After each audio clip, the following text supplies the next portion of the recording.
Forgiveness is key to understanding the connections and relationship boundaries of our communion. Welcome to Wisdom's Peaceful Harmony. I'm Dr. Lynette, and this video is about achieving the awareness that we need in order to create our best lives and develop the personal and global relationships and solutions that are beneficial and advantageous to everyone. I'm going to discuss how forgiveness frees our minds and hearts to wisely access and invest in the reality of the communion we are embedded in. Our communion is our greatest resource, and forgiveness is not about allowing problems. It's about transcending the limits of problems to enter the greatest possibilities of our communion. And we can only transcend these limits of problems when we have clear minds that access our communion. If you're new to this channel and you want to get a menu of previous videos, then please click the full menu playlist that's posted towards the end of this video. And if you want to see future videos, please subscribe to the channel. Now, during this video, please keep in mind two important things.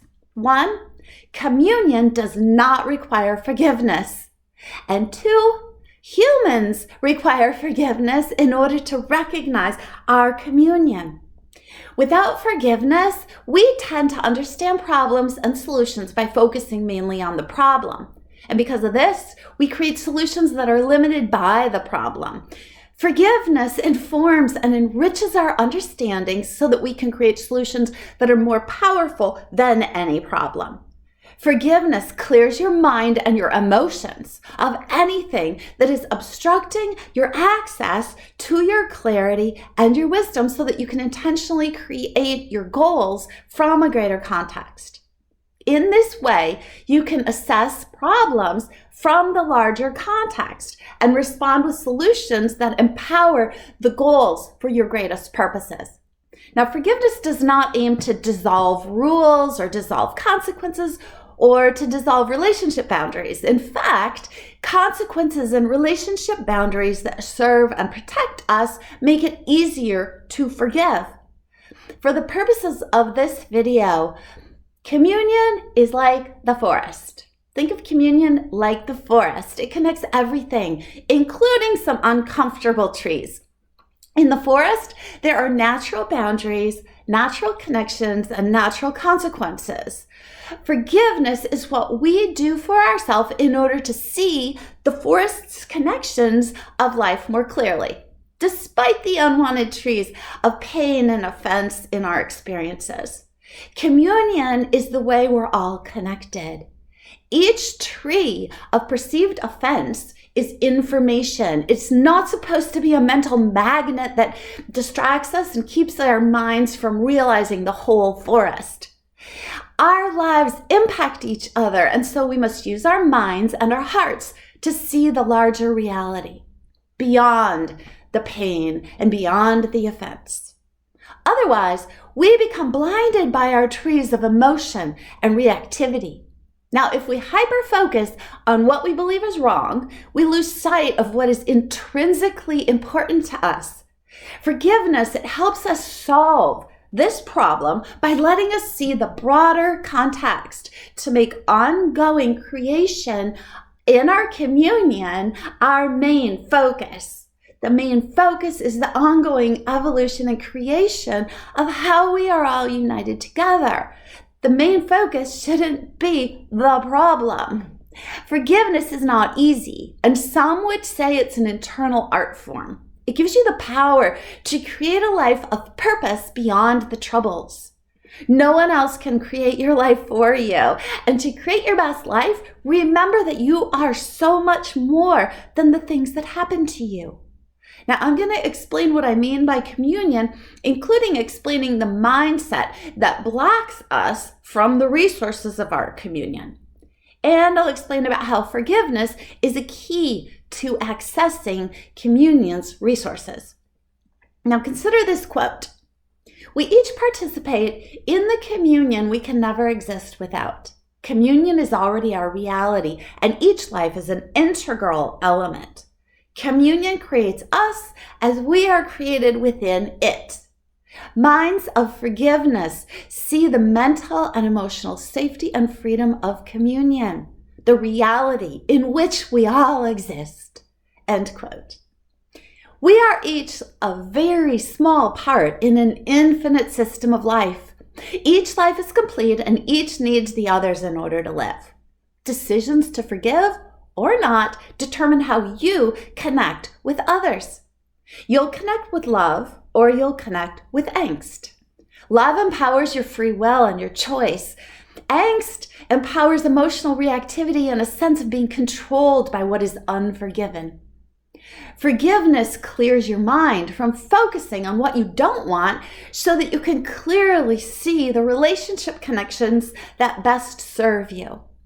Without forgiveness, we become reactive victims of pain and offense. So free yourself from being emotionally controlled by any thought in your head that is not beneficial. The degree that you use forgiveness is the degree that you have personal agency to create a life beyond pain. Let go of negative and emotional barriers that block you from your awareness of your purposes in communion. Now, when someone's mind becomes hyper-focused on what they see is wrong, they're distracted from healthy thinking. Their emotions become attached to problematic words and actions, and they suffer. We can't use emotional attachment to negativity if we want to participate in and uplift our purposes in communion. Emotional attachment to negativity, it obstructs us from communion's resources. It distracts us from our purposes, and it creates a sense of division and opposition. In contrast, the greatest and healthiest resource that we have in communion is the power, the endurance, and the strength of the tissue that connects us. The powerful connective tissue of love. Communion's power is not dependent on being against anything. Your love and your reverence for all of life reveal and empower your greatest purposes in our communion. Now, while boundaries such as rules and consequences address the external issues, forgiveness, it addresses internal issues and it empowers you. Be responsible and empower your life's purposes. Don't make your life's purposes dependent on or controlled by other people. By using the power of your unconditional love, your choices for purpose can better create safety and security for everyone. So you want to clear away anything preventing your mind from experiencing your greatest powers. So you don't need to be able to see the whole picture of communion in order to see your greatest purposes and your greatest roles in the co-creation of our evolution. The resources of communion are available by trusting the larger context of communion. So what gets in the way of our awareness of communion? Well, we lose sight of communion when we believe our lives are simply the outcome of external factors bearing down on us. But the external factors are, in part, an outcome of everyone's internal experiences expressed and integrated together.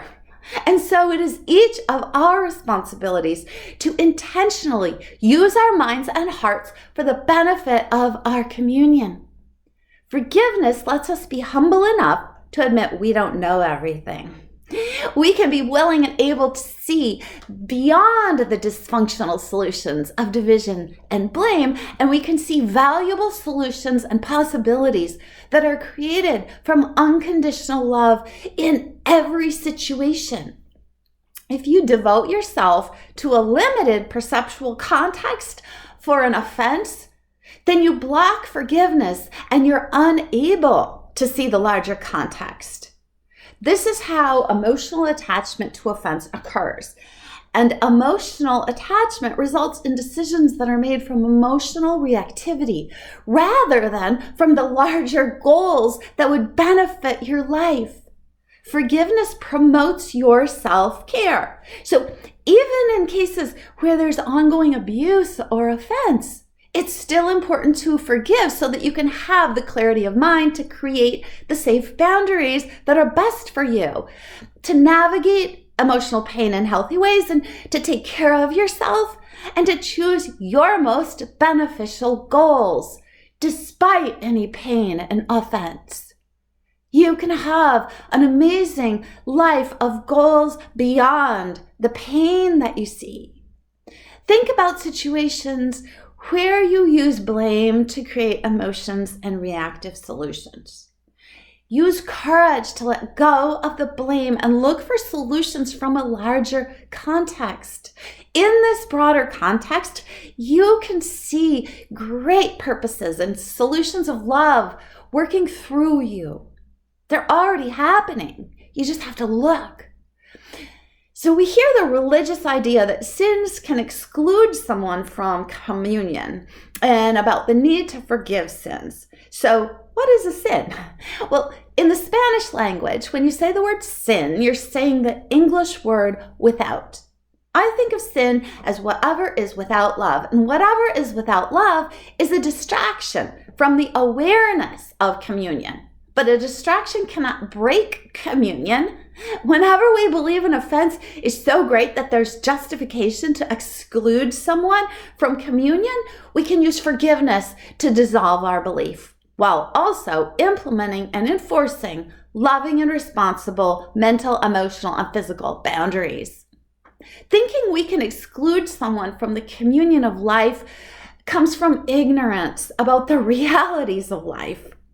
Ignoring reality weakens us, and it interrupts our ability to put wise and loving solutions, wise and loving boundaries in place. Being ignorant about love does not destroy love. Love is the true and powerful connective tissue of communion. Love is our greatest resource. Now, if you aren't aware of communion, you won't feel like you're a part of communion. But a lack of awareness does not cause an actual disconnect from communion. It causes a distraction in our minds and a distraction in our subjective experiences. Now, the more we forgive, the more we see the connections of communion, despite the discomfort of our belief that communion was broken or disturbed. Some religions talk about, some of the religions that talk about sin, they say that forgiveness creates a victory or a power over sin. Forgiveness empowers our minds and our emotions to experience the reality of communion. And as we let go of distractions from love, we are forgiven. We forgive, and we're more aware of communion. Forgiveness has a victory over the idea of the absence of love. Every life is within communion, and we cannot change or control this. Communion has its own blueprint. And if we try to control communion, then we stop serving our communion, and we block our understanding of its broader context, and we block our understanding of our own purposes. Communion's blueprint benefits everyone, regardless of our attempts to judge or measure who deserves to benefit. Communion is made of unconditional love, and if we outsource the power to a blueprint that we create by anything other than love, our thoughts become focused on and attached to what we don't want. Communion is reliable, and it can sustain all of our lives' purposes. We can stop manipulating and maneuvering agendas of division. Our strengths and purposes are embedded in the evolution of communion. Focusing on limits and offense creates a sense of weakness in your important link in the evolving web of life. Every second that we have a glimpse of our communion, we access the power to respond to everything with wisdom, and we're free from believing anything can destroy the reality of our communion. Each of us has a unique existence and a unique experience within our communion. This means that natural relationship boundaries, they do exist. The more you know yourself, the more you know what boundaries will empower you. Now, in communion, when one element impinges on another, consequences occur. Nature is full of examples. If an animal were to eat more than its fair share, it would get sick. If a tree were to take too much water, it would die. Our best experience in communion requires committed connections and relationships that benefit everyone. Although we can't see the entire blueprint, we can trust that it can benefit all of us. The blueprint does benefit all of us, even when we can't see it. Each life is created from this one blueprint. When someone appears outside of communion, remember the blueprint, the bigger picture. Each life, every life is significant, even when it doesn't seem that life operates from within love. See and hold that person's love for them until they can see it in you. And this requires forgiveness, a letting go of negative mental and emotional attachments in order to understand the value and the power of your connection to every single life. In order to know the full experience of communion, in order to feel this full experience, we must love all lives. The more that we acknowledge communion, the more that we empower our own life. This includes an ongoing forgiveness for ourselves, to fully experience ourselves embedded in communion. So how does forgiveness open our mental and emotional access to communion's resources? Well, forgiveness, it lifts the veil of ignorance from our minds, and it clears away our naive agendas of division and of separation. With a clear mind, we can see that sin is not a loss of communion. It's a distraction from communion. Communion itself can't be overpowered by a distraction. The idea of sin it's a placeholder for the false idea that love is absent. Sin disappears when love is present. It's like light entering the darkness. Imagining life without love, that brings anxiety and fear, our darkness. So let go of thinking that there is a power in what is only a distraction from communion's infinite power. In forgiveness, the idea of sin, it's transcended. Remember the 2 points I gave in the beginning of this video. One was communion does not require forgiveness. And 2, humans require forgiveness in order to recognize, in order to see, in order to understand communion. Forgiveness lets us transcend to see the sacredness of this world we live in. It brings clarity and personal healing so that communion is seen in and by all of us. Forgiveness lets us see beyond separation and judgment. We see what's true, the perfection of divine creation. Just as a flower can't grow from just a seed, and it has a symbiotic relationship with other lives, in order to grow and in order to become a life-giving source for other lives, this is also true for human life. We are each like a flower in a field of wildflowers, and any one flower's position or perspective can't see or even comprehend the whole field of flowers. Likewise, your life evolves within our communion. The infinite resources of our communion, they are available when devotion to a limited perspective of problems is let go of. The goals of your heart are the most important part of your life. Nourish them with love. Where goals are void of love, there is no power. Where there is love, the power of the goal is unstoppable. Respond to all others with your power of unconditional love. Power pours love in. The opposite is to react, which means to try to force something. Flow, don't force. Power forgives and it transcends. Angst brings reactivity and anxiety, and it stops the flow of your power. Do not depend on anything except your love. Share what you will and continue on. Create your own evolution in our communion of love. If you liked this video, please click on the like button and subscribe and share the video to help it reach out to more people. Videos on this channel are about love's power, about nature, relationships, and communication skills. And it is free to subscribe. Welcome and thank you so much for your time.